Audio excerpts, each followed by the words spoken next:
नमस्कार मंडळी, स्वागत आहे तुमचं माझ्या आजच्या नवीन पॉडकास्टमध्ये।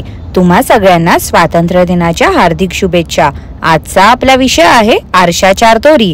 पण पॉडकास्ट सुरू करण्यापूर्वी जर तुम्ही माझ्या चॅनलवर नवीन असाल तर माझ्या चॅनलला सबस्क्राईब करून घ्या। सोबतच शेजारी असलेल्या बेल आयकॉनला प्रेस करा सो दॅट कोणतीच अपडेट तुम्ही मिस करणार नाही। तर मग वाट कसली बघताय, चला सुरू करूया आजच्या आपल्या पॉडकास्टला। मंडळी, जसं की आपल्या सगळ्यांना माहितीच आहे की आरशा मॅडम आहेत 2 जीवाच्या। मी असं ऐकलं होतं की जेव्हा एक स्त्री आई होते तेव्हा ती मॅच्युअर होते, म्हणजे जास्त समजूतदार बनते। पण ह्या आरशा मॅडम कडे बघितलं तर मला जराही असं वाटत नाही की ह्या मॅच्युअर आहेत। म्हणजे बालिशपणा काय या काकूंचा संपतच नाही आहे, नुसतं वयाने वाढतायत। बुद्धीची वाढ यांच्या होत नसावी असं मला वाटते। ह्या काय पहिल्यांदा आई नाही होत आहे, यांचा एक मुलगा पण आहे। त्या मुलाला जेवढी अक्कल असेल त्याच्या 1% पण ह्या काकूंना अक्कल नसेल मला वाटते। काय ते मरगळल्यासारखं यांचं बोलणं वागणं, व्हिडिओ बघायला पण कंटाळा येतो, जराही प्रसन्न वाटत नाही। एवढी झोप येते ना यांचे व्हिडिओ बघताना की वर्किंग डेज मध्ये बघितलं ना तर सगळी कामं राहतील बाजूला। म्हणून मी यांचे व्हिडिओ वीकेंड किंवा ज्या दिवशी मला सुट्टी असते त्या दिवशी मी यांचे सगळे रटाळ व्हिडिओ बसून बघते। आणि खरं सांगते मंडळी, यांचे व्हिडिओ बघताना 1-2 वेळा तरी मला झोप येते। आता आरशा काकू प्रेग्नेंट आहेत म्हणून प्रेग्नन्सीमुळे यांना वीकनेस येतोय। आता मला तर असं वाटते की ते नॉर्मलच असेल की प्रेग्नन्सी मध्ये मूड स्विंग्स किंवा वीकनेस वगैरे होणारच।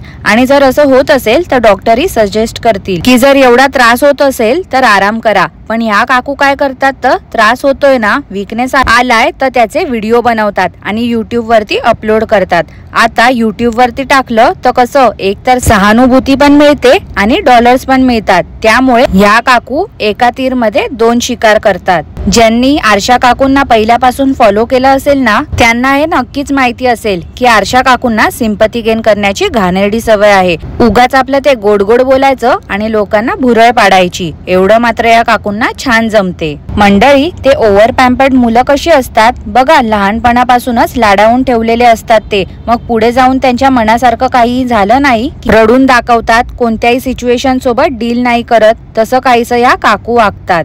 छोट्यातली छोटी गोष्ट असेल पण त्याचं एकदम पर्वत करतात या काकू। आरशा मॅडम सासरी गेल्या होत्या तर यांनी काय केलं, परतीचा प्रवास किंवा या परत आल्या आहेत त्याबद्दल सांगितलंच नव्हतं आणि चोरून चोरून गेल्या होत्या झेड मार्टला शॉपिंग करायला। तिथे यांना भरपूर लोकांनी बघितलं होतं।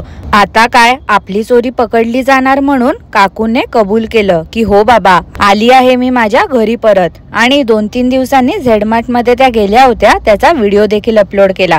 जर कोणी यांना बघितलं नसतं ना तर अजून 15-20 दिवस तरी या काकूने यांचं खोटं बोलणं सुरूच ठेवलं असतं आणि लोकांची दिशाभूल केली असती। काकू जेव्हा झेड मार्ट मध्ये होत्या तेव्हा काकूने शॉपिंग दाखवली होती। काकू बोलतात काय तर झेड मार्टचं बिल झालं 4000, पण त्याचा व्लॉग बनवून काकूने 40,000 तरी नक्कीच कमवले असतील। किती हुशार आहेत ना या काकू। घरी आल्यावरती काकू बोलतात काय तर आता मी तुम्हाला झेड मार्टची शॉपिंग उद्या दाखवते। म्हणजे एका व्हिडिओ वरती 2 ते 3 व्हिडिओ बनवायचे आणि मस्त डॉलर्स छापायचे। ह्या आरशा काकूंच्या प्रेग्नन्सीकडे बघून असं वाटते की दुनियेत ह्याच एकमेव अशा प्रेग्नेंट आहेत। ह्यांच्या मिस्टरांनी प्रेग्नन्सी पिलो मागवली आहे, त्याच्यावर यांनी अख्खा व्हिडिओ बनवला होता।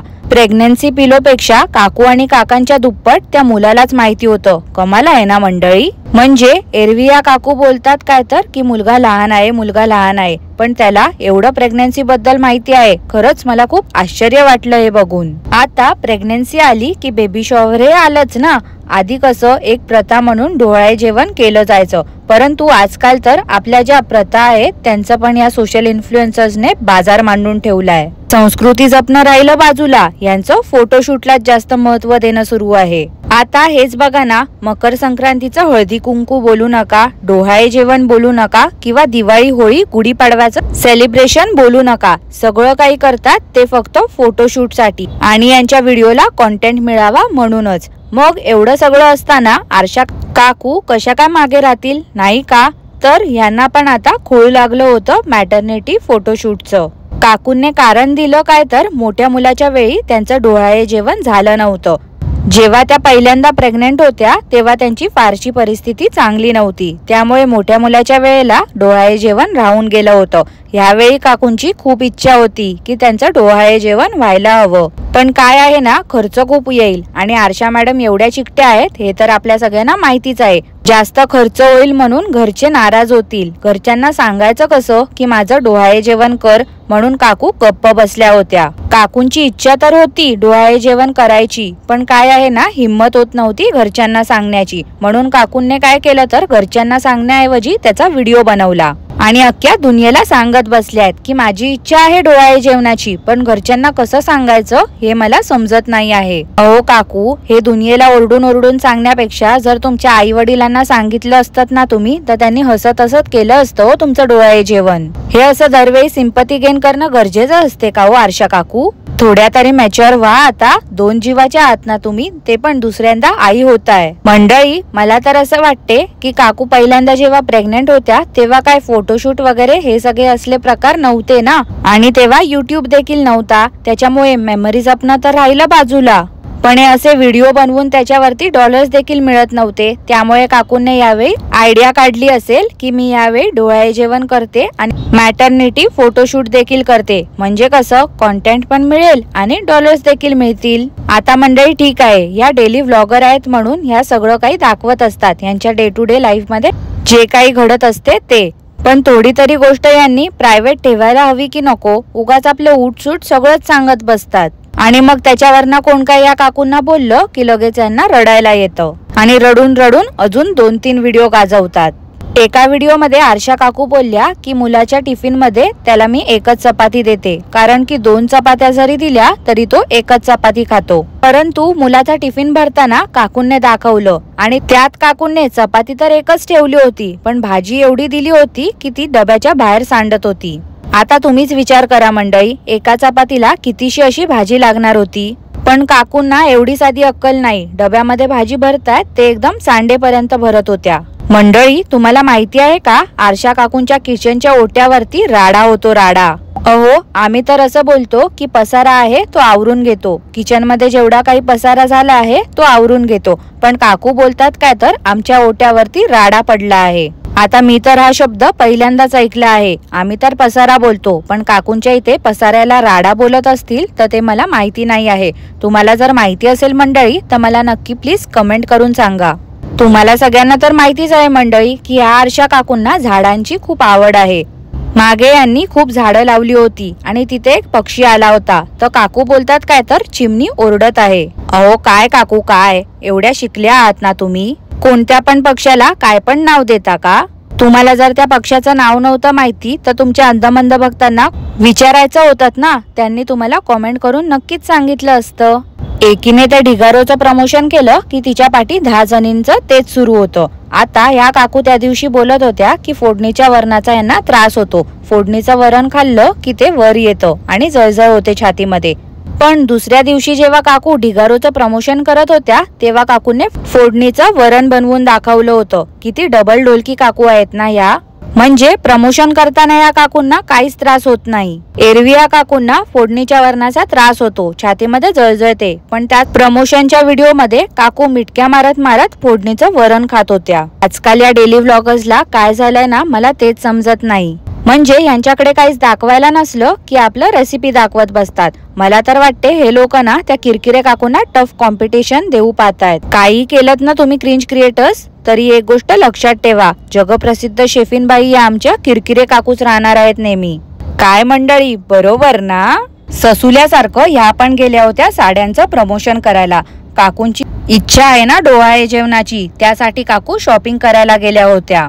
यावेळी काकूंनी मॅटर्निटी फोटोशूट करूनच घेतलं. सरळ सरळ दिसत होतं की काकूंचं जे फोटोशूट होतं ते पेड प्रमोशनच होतं. उगाच आपलं काकूंचं गोड गोड बोलणं सुरू होतं. माझी इच्छा आज पूर्ण झाली. अहो आरशा काकू, सरळ सरळ सांगा ना की फुकट हवं होतं सगळं तुम्हाला, म्हणून एवढे दिवस वाट बघत होत्या तुम्ही. कोणीतरी तुम्हाला अप्रोच केलं असेल फोटोशूट साठी, म्हणून तुम्ही लाळघोट्यासारख्या तिथे गेल्या असणार. अहो काकू, 4000चं झेडमार्टचं शॉपिंग झाली, त्याच्यावरती तुम्ही रडत बसल्या होत्या. तुम्ही काय हो फोटोशूट करणार आहात? ते पण त्या फोटोशूटचं स्टार्टिंग प्राइस तुम्हीच सांगितलं होतं की 5000पासून आहे. मंडळी, आरशा मॅडम जेव्हा गावावरून परत आल्या होत्या तेव्हा त्यांना एक कॉमेंट आली होती. खरं तर काकूंनी जेव्हा ती कॉमेंट दाखवली तेव्हा मला देखील ते आवडलं नाही. ज्या कोणी ती कॉमेंट केली होती त्यांनी काकूंच्या बाळाविषयी अशी कॉमेंट करायला नको हवी होती, कारण जे बाळ अजून या दुनियेत आलं नाही आहे त्याच्यावरती बोलणं खरंच खूप चुकीचं आहे. आरशा काकू चुकतात ना तर त्यांना बोला, पण असं न जन्मलेल्या बाळाबद्दल वाईट बोलू नये एवढीच माझी साधी इच्छा आहे. आता हीच एक नेगेटिव्ह कॉमेंट काकूंना आली होती, पण नेहमीप्रमाणे काकूंनी काय केलं तर त्या कॉमेंटला उचलूनच फायदा घेतला. त्या एका कॉमेंट बरोबरच अजून बऱ्याच कॉमेंट लावून काकूंनी व्हिडिओची लेंथ वाढवली. मला असं वाटते हे जरा अतिच झालं या काकूंचं, कारण की एक कॉमेंट जी आली होती ती खरंच चुकीची होती. त्यासाठी मी तुमच्या सपोर्ट मध्ये आहे काकू. परंतु बाकीच्या ज्या काही कॉमेंट्स आल्या होत्या त्या मला जराही खटकल्या नाही, कारण की बाकीच्या कॉमेंट्स मध्ये जे काही लिहिलं होतं की तुम्ही पहिल्यांदाच प्रेग्नेंट आहात का, तर असं मला देखील वाटते आहे तुमच्या वागण्या बोलण्यावरून. तुम्ही जरा तुमचं वागणं बोलणं सुधरा, मग लोकांना देखील असं वाटणार नाही. आरशा काकू तुम्हाला एकच सल्ला देईन, पॉझिटिव्ह सोबत नेगेटिव्ह कॉमेंट्सला पण समजून घ्या. उगाच ना भाऊ करत जाऊ नका सगळ्या गोष्टीचा. सोशल मीडियावरती पर्सनल लाईफ पब्लिक केलंय ना तुम्ही, त्यामुळे क्रिटिसिझम पण स्पोर्टिंगली घ्या. चला तर मंडळी, ह्याच नोटवर आजचं पॉडकास्ट मी इथेच थांबवते. तुम्हाला आजचं पॉडकास्ट कसं वाटलं ते मला नक्की कॉमेंट करून कळवा. आणि पॉडकास्ट आवडलं असल्यास लाईक करा, शेअर करा, चॅनलला सबस्क्राईब करायला विसरू नका. सोबतच शेजारी असलेल्या बेल आयकनला प्रेस करा, सो दॅट कोणतीच अपडेट तुम्ही मिस करणार नाही. धन्यवाद.